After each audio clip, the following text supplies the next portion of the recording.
खामोशी कभी कभी अल्फाज से ज़्यादा शोर मचा देती है। कहानी शुरू होती है उस लम्हे से जब दानिश तैमूर एक सुनसान कमरे में अकेला बैठा होता है। आंखों में गुस्सा, दर्द और अना की जंग साफ नजर आती है, जबकि दूसरी तरफ हबा बुखारी एक खामोश, बावकार मगर अंदर से टूटी हुई लड़की है जो सब कुछ जानते हुए भी चुप रहना सीख चुकी है। इन दोनों के दरमियान मोहब्बत भी है, गलत फहमियाँ भी, और एक ऐसी खामोशी भी जो आहिस्ता आहिस्ता रिश्ते को जहर बना रही है।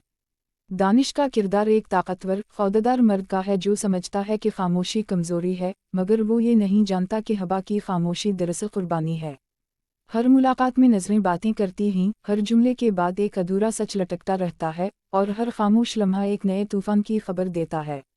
हबा सब जानते हुए भी कुछ नहीं कहती, क्योंकि वो जानती है कि सच बोलने की कीमत बहुत भारी होगी, जबकि दानिश अपनी अना के खोल में बंद होकर हबा की खामोशी को बेहिस्सी समझ बैठता है। कहानी उस मोड़ पर आती है जहाँ एक छोटा सा वाकया दोनों के दरमियान बरसों का दबाया हुआ दर्द बाहर ले आता है।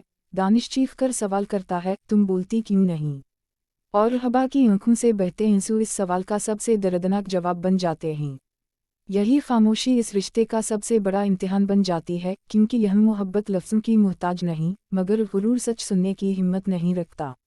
इस ड्रामे में हर मंजर ये सवाल छोड़ता है कि क्या खामोशी वाकई जुर्म है, या बाज़ औक़ात बोल जाना सबसे बड़ी गलती।